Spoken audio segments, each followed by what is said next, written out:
So, strong versus weak muscle groups.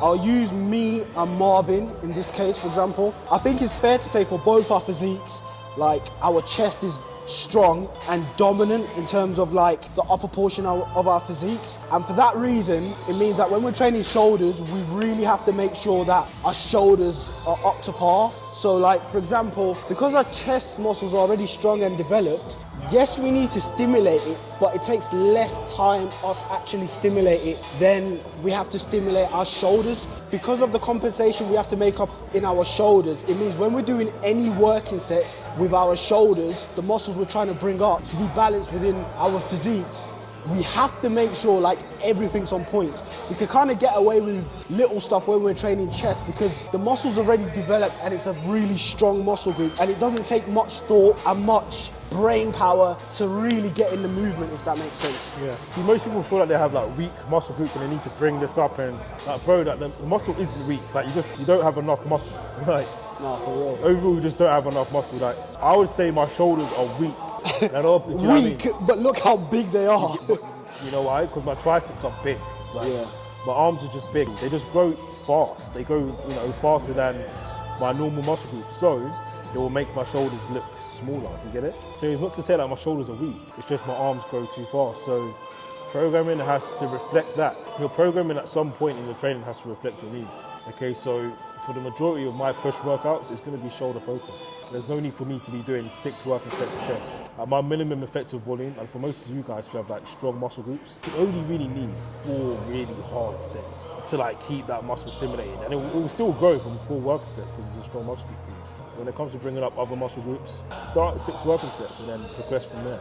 So, bro, like 3 to 4 working sets for chest is all we need. When it comes to shoulders, most of the work is going to come from our isolation, side delts, rear delts, etc. And when it comes to doing that, that compound press for our shoulders, 2 working sets there. That's pretty much it. Like in terms of just bringing up weak muscle groups, it just all comes to just exercise order and selection.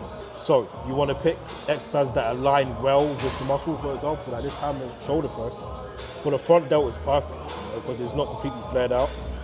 It kind of runs neutrally, like in the delt. That's exactly how the anterior delt file would actually run. So if you're trying to bring up the shoulders, that should be the only shoulder exercise, that shoulder compound movement that I really should be doing. That and a high impact foot press. So you've got to be very strategic with the exercises you pick. And you've got to be very strategic with the order you place your exercises in. So when it comes to bring up a certain muscle group, we'll program that exercise first. For example, the shoulders, ideally, I would have done my shoulder press first, Marvin press. Progress that first before I move into any sort of chest movement, because again, my shoulders are quite weak. So very simple when it comes to exercise, when it comes to just increasing muscle group in general. Exercise order, selection, and execution.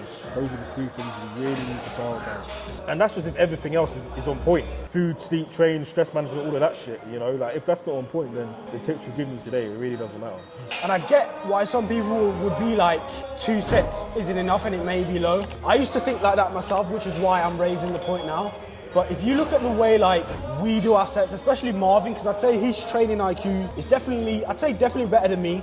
And the way he executes majority of his movements are definitely better than me as well. But that's just me being honest with myself and knowing myself in and out. But if you can like perfect each exercise to get the most out of it and are really honest with yourself and don't let your ego get in the way and really critique yourself and perfect your technique and form, and obviously the load will come up as time comes on, that's when you'll really make improvements. Because I've noticed people who say, oh, I've got weak muscle parts they need to bring up. When I actually watch them doing their exercises, it's not with the same intensity, passion and accuracy as if they was doing their favorite exercise. Does that make sense? Yeah. Like, even though my favorite exercise is probably bench pressing, I need to treat that same passion, focus and accuracy when it comes to training my weaker muscle groups. That's how intentional you have to be when it comes to bringing up your weak muscle parts. Yes, muscle might not be there, but one observation I've made is that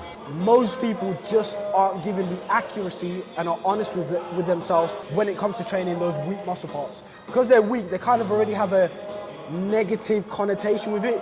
So already going into the exercise is like you haven't even been honest with yourself, if that makes sense. So it's so true, yeah. Man. Execution and effort is a continuum. So the execution here, you've got effort.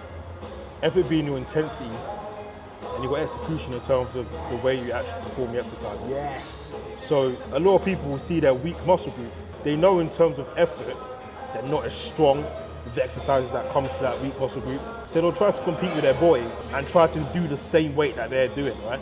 But they haven't even found the muscle yet, that's why it's weak. So you've got to strip your ego back, just move down the continuum of execution, so don't even worry about the load yet. Understand how to execute the movement first, and by simply doing that, then you can start to mitigate, okay, where shall we put this?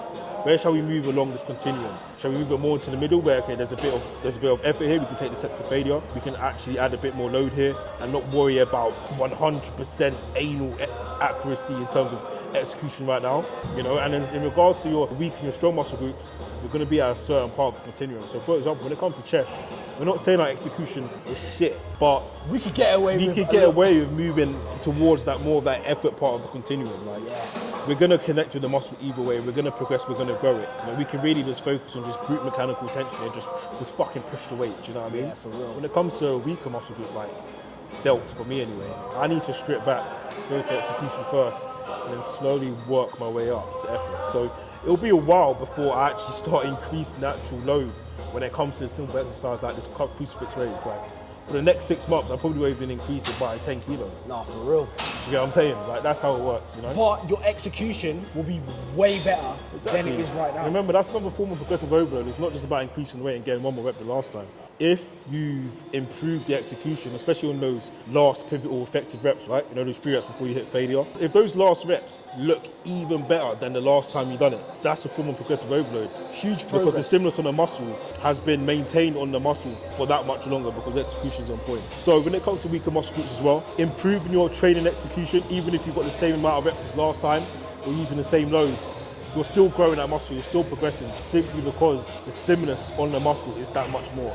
Novel stimulus isn't just created by increasing the load or getting another rep than last time, it's by simply improving your training execution, So always keep that in mind. It's always a good idea to record your working sets, not to post on Instagram, you don't have to do that. Just for yourself, to see if, okay, where am I going wrong on those last couple of reps? Am I kind of throwing out the hole a little bit? Am I adhering to the tempos? Like, have I sped up the tempo on that last rep just to get that extra rep? It's little things like this. Like, it seems anal and it seems a bit much, but if you're trying to bring up a certain muscle group, then these are things that you can, entail into your training. So